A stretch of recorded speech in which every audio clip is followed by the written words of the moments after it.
We're pilgrims on the journey of the narrow road, and those who've gone before us line the way, cheering on the faithful, encouraging the weary. Their lives a stirring testament to God's sustaining grace. Okay, we want to acknowledge and thank Tom and Tess for our wonderful breakfast.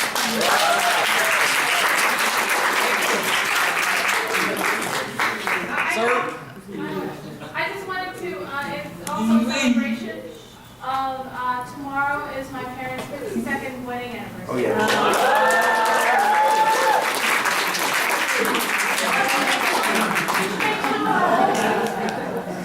That's great. We have a lot of things to celebrate today. Okay, are you ready to worship? Yes. So we are so blessed today as Stephen will lead us in our praise and worship. So just sing out to the Lord. Pour out your heart today. I'd like to start with a verse from the Bible, actually. This is Isaiah 40, starting on verse 28. The Lord is the everlasting God, the creator of the ends of the earth. He will not grow tired or weary, and his understanding no one can fathom. He gives strength to the weary and increases the power of the weak. Even youths grow tired and weary, and young men stumble and fail. But those who hope in the Lord will renew their strength. They will soar on wings like eagles. They will run and not grow weary. They will walk and not be faint. So this first song is all about that. And I'd like us all to stand and help me and sing very loudly, loud and proud. All right, this is Everlasting God.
I've got a roof over my head. I've got a warm place to sleep. Some nights I lie awake counting gifts instead of counting sheep. I've got a heart that can hold love. I've got a mind that can think.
every Sunday. Can you imagine that? It's part of my congregation. But today, we have the whole clan. I know this is another level for me, right? So I'm progressing. I'm so excited. I'm so excited. You know, the message that we're going to hear this morning is entitled Connecting the Dots. The metaphor for this theme is an English expression that means seeing and understanding the bigger picture and relationship of life. I think I chose this because I think this is individually relevant in our lives and corporately as a family. I think we all came from different places today, but God is moving us from one dot to the next, and that's why we are here this morning. I think this is a miracle for all of us to be here in this one same room, worshiping God. When I was young, as a child, one of my favorite activity was connecting the dots. We don't have the sophisticated and fancy video games during that time. Can you imagine that? So when my teacher gives me a piece of paper with scattered dots, you know, and with adjacent numbers, I'm so excited. I'm so fascinated with connecting or tracing the dots, right? Can you relate with this? Maybe the second generation here, the third generation. I'm not sure about the fourth generation, right? But I'm so astonished that just by moving a writing instrument from one dot to the next, I would come up with a great, image or drawing. And I am assured that by following sequentially the numbers, right, without skipping any numbers, the drawing would come up beautifully than whatever I can come with. So I thought of giving this very insightful message this morning, and the text I found that would be suited for this is really a Christmas story. So I told myself, I'm going to take advantage of the reunion. We're going to celebrate Christmas in July. How about that? So end this by sharing with you my life. I thought this is a family reunion, so I thought it best to share my life. My story is not a special story. Probably your story would be better than my story. It is just I was able to apply this metaphor in my life.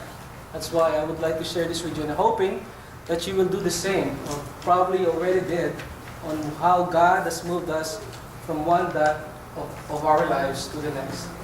I grew up in the Philippines. I grew up in a Christian home, and I'm so blessed with that. Right? My father is Ray, and my mother is Benin. We attended, in my childhood days, the first church I attended was the Crusada Church of Christ. I'm sure the second generation all attended the Crusada Church. Am I correct? Right? All the second generation attended the Crusada Church. Right? During my high school years, we moved from Crusada to attend the Marikina Church. Right? This was my formative years in my life, where I was able to understand more about God, right?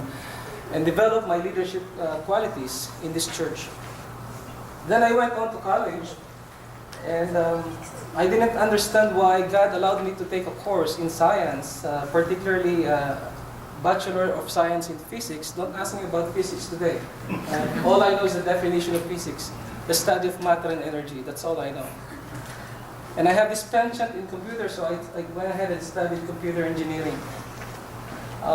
But there was one point in my life when I was in third year college, and I still remember this vividly. I'm just sharing this with you because I now understand why and how these things were happening in my life, how God is moving me from one dot to the next. It was a point in time in third year college where I was studying quantum mechanics, right? One of the fields in physics. Again, don't ask me about quantum mechanics today. And suddenly I nudged something heavy, and it fell with a big sound, thud, right, on the floor. And I picked it up, and lo and behold, it was my Bible. Right? Here I was studying for a final exam, reading the book in quantum mechanics from cover to cover. And this Bible of mine was now dusty and has never been read for a while now. That was then. I fell down on my knees, and I told God that I will pursue Him in my life and know Him more.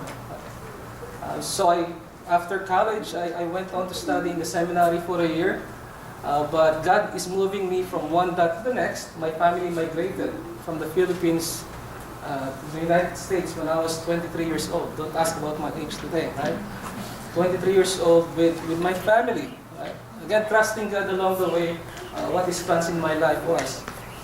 I was so excited with some reservations leaving the Philippines. God allowed me to finish school there, and I am here in the United States to conquer the world, because the United States is the land flowing with milk and honey. Little did I know that God has a different plan in my life. And everything that has happened to me in my life, He is preparing me for bigger and better things, right? To really serve the Savior in my life. After a year, when I was here, I stayed in the house of Tito Maning and Tita Del for a year. And then one of the pioneers of the church, we planted a church in San Jose, California, where this is taken in 1993 November, and this is the start of everything I am today. There was a church that was born at the backyard of one of the pioneers, and that was me 20 years ago and 30 pounds lighter, preaching. And to make this long story short, even though it's already long, after 20 years, right, I would like to show you now the church I'm serving, the San Jose Church of Christ.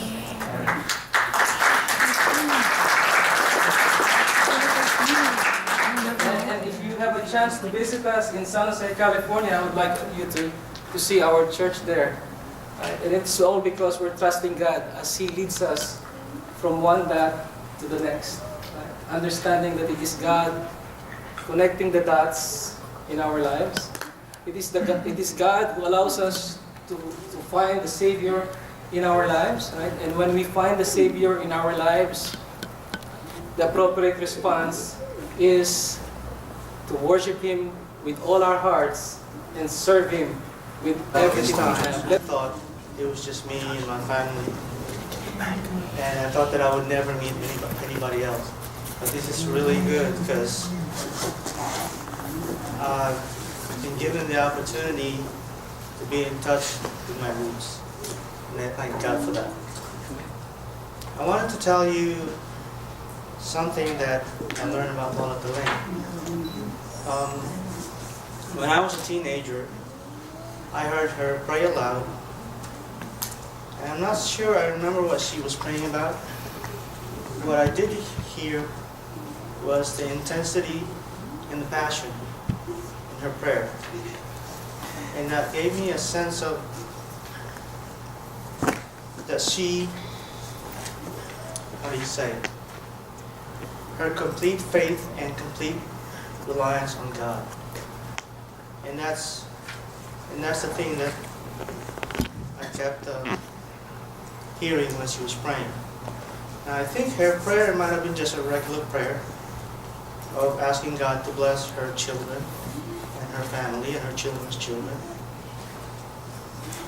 But because of the passion in her voice, I felt that God answered those prayers. I see everyone here blessed with good careers, good jobs, good children, and especially the second generation. You've all done your job as good parents, and then now it's up to us, third generation, to continue that. And so I'm urging my generation to continue the good work that our parents started and that Lola Delane started, so that our children may look back